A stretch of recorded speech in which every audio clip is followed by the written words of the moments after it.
తనపై తప్పుడు ఆరోపణలు చేస్తే చెప్పు తెగుతుందంటూ వార్నింగ్ ఇచ్చారు మంత్రి సీతక్క. అంగన్వాడీ టీచర్లకు అందించే ఫోన్ కొనుగోళ్లలో అవినీతి జరిగింది అని బీఆర్ఎస్ ఆరోపణలకు కౌంటర్ ఇచ్చిన సీతక్క తన శాఖలో అవినీతి జరగలేదన్నారు. మరోవైపు అవినీతి జరగనప్పుడు సిబిఐ విచారణకు ఆదేశించాలి అని అంటున్నారు క్రిషాంక్.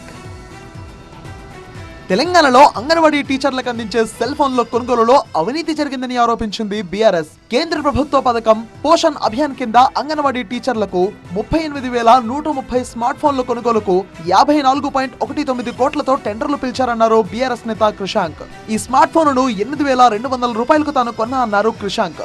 బల్క్ లో తీసుకుంటే 6,500కే దొరుకుతుందన్నారు. అయితే సర్కార్ ఇదే ఫోన్ను 14,499 రూపాయల ధర చెల్లించిందని, ఆ విషయాన్ని టెండర్లో పేర్కొందన్నారు క్రిషాంక్. ఫోన్ కొనుగోళ్లలో 30 కోట్ల స్కామ్ జరిగిందని ఆరోపించారు. క్రిషాంక్ ఆరోపణలపై ఆగ్రహం వ్యక్తం చేశారు మంత్రి సీతక్క. 2-3 సార్లు టెండర్లు వేసి తక్కువ ఖర్చుతో ఫోన్లు కొని ఖజానాకు డబ్బు మిగిలిస్తే తనపై అవినీతి ముద్ర వేస్తున్నారని మండిపడ్డారు. మేము కేంద్ర ప్రభుత్వం మాకు ఇచ్చింది 11,800 రూపాయల మీరు ఫోన్లు కొనాలని ఇచ్చారు. మనం ఒక్కసారి టెండర్ వేస్తే ఒకటి 14,000 అయితేనే ఇస్తాను.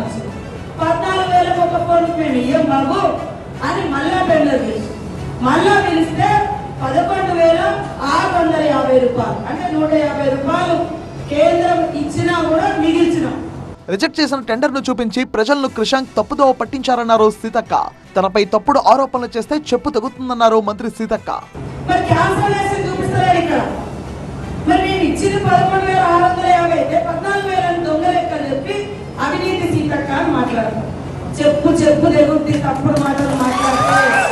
మంత్రి సీతక్క వ్యాఖ్యలపై రియాక్ట్ అయ్యారు బీఆర్ఎస్ నేత క్రిషాంక్. సీతక్క శాఖలో ఎలాంటి అవినీతి జరగకపోతే సిబిఐ విచారణ కోరాలని డిమాండ్ చేశారు. సీతక్క గారు మీరు నిజంగానే క్లియర్ గా ఉంటే దీని మీద సిబిఐ విచారణ కోరండి.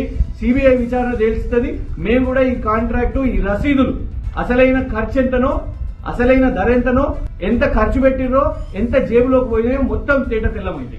స్మార్ట్ ఫోన్ స్కామ్ పై బీఆర్ఎస్ కాంగ్రెస్ మధ్య మాటల యుద్ధం ఇప్పట్లో ఆగేలా కనిపించడం లేదు.